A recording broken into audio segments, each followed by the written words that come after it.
serious. What scene from a movie, show or video game never fails to make your eyes tear up, no matter how many times you've watched it?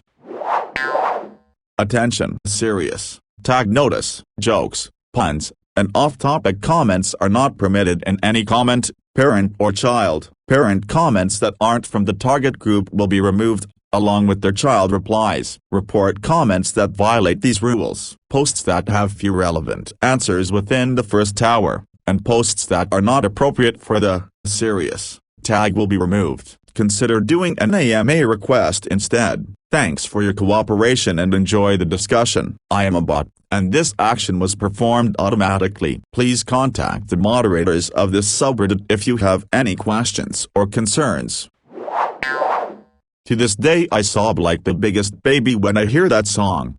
10 years ago at my aunt's funeral, I was keeping it together for my little cousins who just lost their mom. They had this slideshow pictures of her when she was healthy and it had all of her favorite music. Everyone was a wreck but I kept my jaw clenched and my arms around the kids. Then that fucking song came on. The modified fire hoses behind my eyes that I didn't know were there shot off with enough force to strip chrome off a car bumper. I couldn't catch my breath for 30 minutes. I've never actually cried enough for my tears to hit my shirt before until that day. Fuck Dumbo.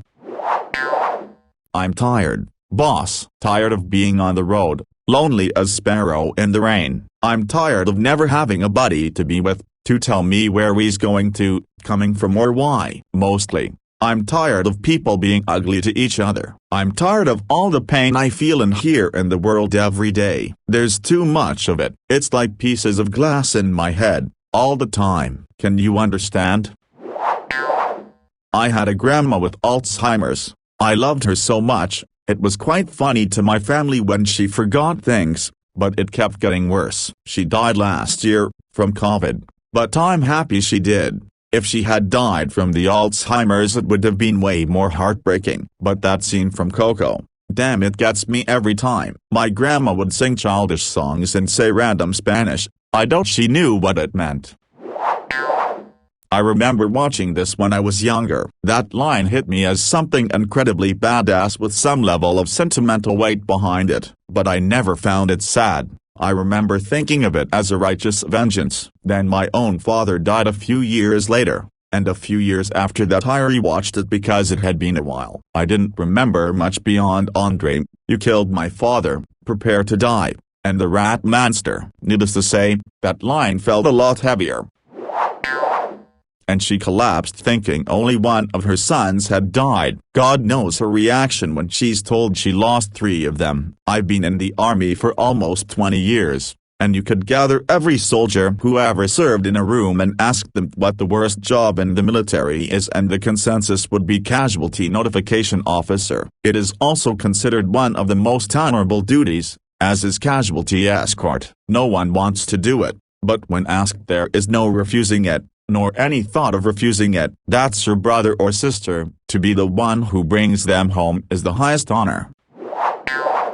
This one and the Grey Haven scene, every single time. I have watched the trilogy probably 15-20 times all the way through in my life. Neither of those scenes are particularly sad, but the weight of them and immense sense of loyalty and friendship that has been bubbling throughout the story reaches a peak at those spots. It also doesn't help watching the Grey Havens scene knowing that they had to film that scene several times, and all the actors said they barely had to get into character because everyone was already crying from the knowledge that filming was almost over. Side note, in the books, I always cry at the end when Sam is with his daughter Eleanor and everything is just normal. You've spent how long reading all kinds of adventures, gaining and loving friends, and at the end you know that Sam now has a normal life and he has to grieve through it, and at the same time you have to close the book and go back to reality. Battle of Amon-Hen for me. Boromir's last stand is just awesome. From the moment the Horn of Gondor blows to Legolas' acknowledgement of it to Aragorn realizing Boromir's in trouble and the fighting rock high theme kicks in and Aragorn charges down the hill as the camera does a long shot of 8 million rocks, give or take, heading towards Boromir's position. 2 scenes from Grave of the Fireflies. When Seda comes out of the hospital where his mom just died and tells Setsuko that their mom is in a different hospital, Setsuko starts to cry saying that she wants to see her mom, and Seda, completely devastated by their mother's death himself, tries to cheer her up by doing flips on a high bar. Setsuko, continuously crying, doesn't even turn around to watch him, and Seda just does one flip after another like a madman, not stopping even though he knows Setsuko won't watch, cause he doesn't know what else to do. Right before Setsuko dies, when she offers stones to Seda, hallucinating they are rice balls, Seda just looks at her in total shock and Setsuko asks if he doesn't want them. Then Seda tears up realizing how bad her condition is. Alright, this thread is making me realize just how much I cry in movies, but Grave of the Fireflies has a special, horrible place in my heart, because I decided to watch it with a group of friends from university while we were all still kind of getting to know each other. We were in a really small department, so the people that got together for a movie night were from all years. Some kids had only been in their undergrad for a couple months and were in the everyone in an intimidating upperclassman stage. I was in 3rd year. There were some alumni who were very respectable. One of our lab instructors even came. We were supposed to watch Totoro, naturally, as that was the premiere pairing with Grave of the Fireflies. No one had seen either movie, but we knew God was sad and Totoro was happy, so we watched the sad one first. Let me tell you, I have never been in a situation of watching a movie and trying not to sniffle, and then looking around the room and seeing everyone else silently bawling. We all sat stoically until Setsuko's death until the lab instructor let out a sniffle and literally everybody simultaneously started audibly crying. We then huddled into a ball, first years, alumni, lab instructor and all, and wept the entire time. We finished the movie, and then decided we deserved Totoro after that trauma. We were literally in the middle of putting the DVD in the slot when the power went out. We tried to wait it out, find it online, everything, until we all just went home with the pit in our stomachs.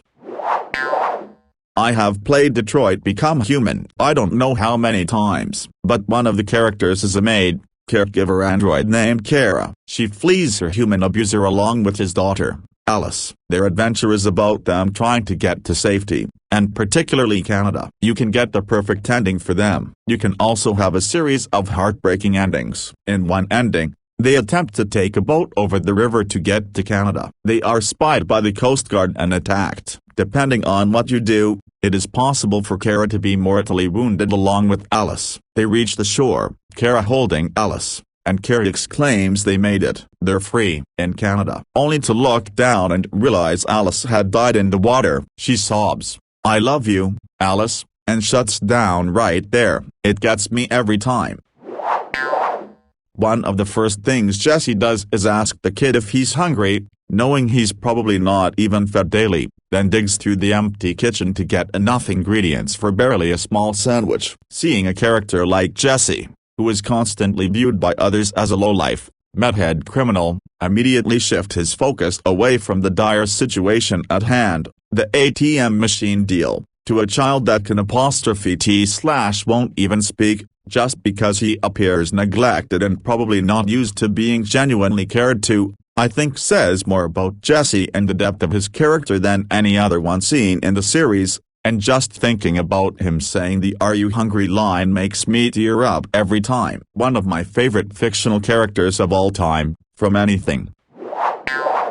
That episode was important for Jesse's character development. Jesse sees the true impact of cooking and selling meth while revealing his softer side to the audience. Mr. White starts to slowly get revealed as the person corrupting Jesse and not the other way around. One of the best things Breaking Bad does is gradual and organic character growth that moves in sync with major plot threads. The writers' strike probably saved this show because it forced them to save interesting ideas for later seasons, like the early more brutal version of Gus and Jesse being imprisoned by an antagonist. Development is crucial to execution. Mike is another good example because they originally wanted Saul to come over and clean Jesse's apartment after Jane said, "Too many shows rush ideas and they don't have the same impact." Hank's character arc is the best example because he is two-dimensional in the first season, and after his encounter with Tucker in season 2 starts to become of a complex character.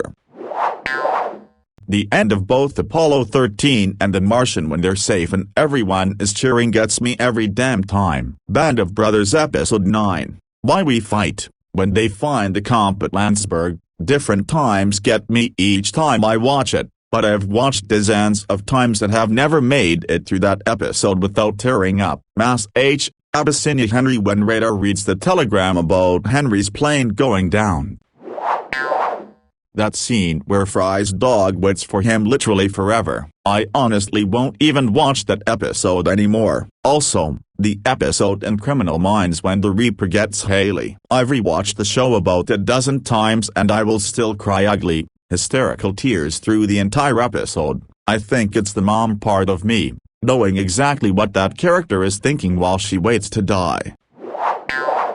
The ending scene of Time's Arrow, BoJack Horseman Storie 11, when BoJack's mom asks where she is, and BoJack describes Michigan and the lake house, and how they're eating vanilla ice cream. After how much he resents and totally hates his mother, he decides to do something actually nice. His mother is confused and scared and he reassures her. That entire episode is a kick in the guy. Breaks me right in half just typing this out.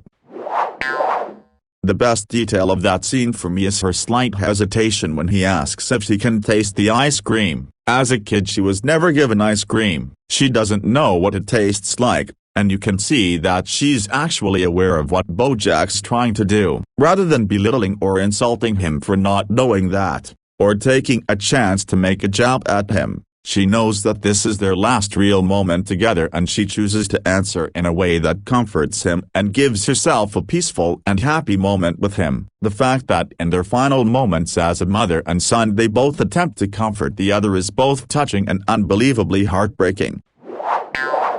Now, I can't promise you that I will bring you all home alive, but I swear to you now, when we ride into battle, that I will be the first man to step foot on the field, and the last man to step off of it, and I will leave no one behind, dead or alive. We will all come home together. Cole, Hal Moore, we were soldiers. That sort of loyalty to one's man is heartwarming. I always need a tissue during that speech. Whole film is a gut-wrencher. Because McGregor is just fantastic. The tone before their duel is coming from the viewpoint of a father figure taking a hardline stance against his son, because even after all the terrible shit he's done he still hasn't given up on him. But then Anne is laid out and burning alive, and Obi-Wan finally has to come to terms with the fact that he failed as a father and he can't fix it. He's just defeated. I went into Rogue One thinking weird thing to make a prequel of. We already know from A New Hope's dialogue that this ends badly, and now it's easily my favorite Star Wars movie. My biggest complaint about the prequels and sequels are their over-reliance on familiar names with special powers. Rogue One reminds us that normal people made the victories too. There are 2 films which I cannot watch because my emotions will overwhelm me and I won't be able to stop crying. Is Terms of Endearment, the scene where the daughter is in the hospital dying of cancer and mom is at her side and she nods off then wakes up finding her daughter had passed away while she slept, is a very old film from the 1950s starring Jackie Gleason. It's called Jigget. Gleason plays a mute homeless man trying to care for a little girl. Some of the scenes about what the townspeople put him through and how he tries to care for the little girl I just fall to pieces. Rudy. I may have told this story on Reddit before but just in case, here you go. I'm 10-11 years old. I'm flying to visit my grandparents. To my surprise they have TVs everywhere in the plane. In 94-95 this was not the norm so I was excited about watching a movie. I was flying alone so I was excited that I could pass time by watching a new movie. The movie, Rudy. Yes, I love football and had wanted to see it since it came out a few years earlier. This was best case scenario. Well, at least I thought it was. Towards the end of the movie several scenes get emotional and I couldn't hold back the tears. I'm doing everything I can to hide them because I'm uber embarrassed. I finally work up enough courage to look up and around and I was rather surprised. Not a dry eye on the plane. Grown men were crying uncontrollably. I was still embarrassed but felt better after seeing that the movie got to literally everyone. I still can't watch it around other people because I still cry. Almost 30 years later and having seen the movie several times, I no longer have an excuse. What a great flick. The scene in The Pianist where Spielman plays the piece for the German officer. It's beautiful because he's sharing a gift that he's kept inside of him for years of hiding and suffering, and the German officer finds it in his heart to not only show mercy, but help him survive. Best part is that this happened in real life. I've never seen Doctor Who, but I got recommended a clip on YouTube a few years ago and it still makes me tear up every time. When the Drive, I guess, takes Vincent van Gogh to modern day and shows him the museum, and the guy talks about how amazing he is. Just watching the acting and the portrayal, the pure emotion and happiness on his face is amazing. I've watched it so many times now and it never ceases to choke me up. When Going Mary says sorry in One Piece, I was actively following One Piece when Water 7/Ni's lobby started and Toda said in an interview that one of the Straw Hats wasn't going to make it out of the arc. He hit us with Usopp leaving, then Robin's capture, but it ended up being the loss of the ship that he hit us with, and it hit as hard as if Usopp or Robin was gone. Funny thing is, this is the movie that made me realize the punk scene is mostly an enormous joke and fashion circle jerk. I was heavily into the punk scene when that movie came out, and holy hell was it ever an accurate portrayal of C-nesters and cliques. Most of the people they get involved with end up just sucking throughout the whole film, and heroine Bob was his only real friend. Going with him to visit his messed up dad living in that shed really screwed with me too. Truth be told, my friends showed me that movie because it was the most real punk movie they ever watched, but they only liked it on a surface level and related only to the more screwed up characters in that film. I related mostly to Lillard's character, and after watching that, I ended up slow fading most of that friends group and leaving the scene entirely. The end of Arrival. I won't spoil it for others, but it is such a personal moment for me. She asks a question that is a thought experiment, and people who have never experienced a similar situation to hers think that there is an obvious answer, but the way she unflinchingly and without hesitating answers it, the way most people who have actually experienced something like that, is super powerful. I asked myself the same question many times and my answer was just as obvious to me as hers was to her. I've never seen a film tackle something like that and produce such a deep answer. NGL. I think the scene near the end when she comes back after running away and her parents all hug and break down was far more impactful for me. That movie came out right before I moved half a country away from my hometown, and I never really got that moment to just be sad because my parents would get angry at me for being upset we were moving. The train scene in the Raimi Spider-Man trilogy. Now the train scene got to me because of the music, which is consistently beautiful throughout the trilogy, the context of this scene, and the burning building scene. He knows his powers didn't work but he still risked everything to save some kid he doesn't even know, and he's doing the same thing with his powers in the train scene. The villain has the woman he loves held hostage, and leaves him with a train that has no brakes, and everyone on board is gonna die when it crashes. Instead of going for the villain, he saves this train full of people, not because he knows them, or he expects praise, but because it's the right thing to do. And he tries method after method until he's literally so exhausted he's going to collapse. And then the people grab him and pull him into the train and gently set him down. And he wakes up, realizes his mask is off, and they give it back. And once Taka comes back to fight him, these people all stand against the villain that could literally turn them into meat piles, and Spider-Man stands tall, if not a little groggy, and faces him. Despite his injuries, his exhaustion, and how tough this guy is. Peter Parker stands tall and faces him, because he is motherfucking Spider-Man. The 12th Doctor, from Doctor Who. when he escapes the confession dial by punching his way out through meters of a material 400 harder than diamond, spending down there 4.5 billion years. It's simply the most epic moment in the show. The writing, the acting, the music, it peaked so hard. Peter Capaldi monologued for 50 minutes and it was orgasmic, and Murray Gold went hard as fuck with the music. Doctor Who is silly, sometimes stupid and all, but Heaven Sent stands out as a fantastic moment of television in about every way. And then there are also his two speeches about war and kindness in the Zygon inversion and the Doctor Falls.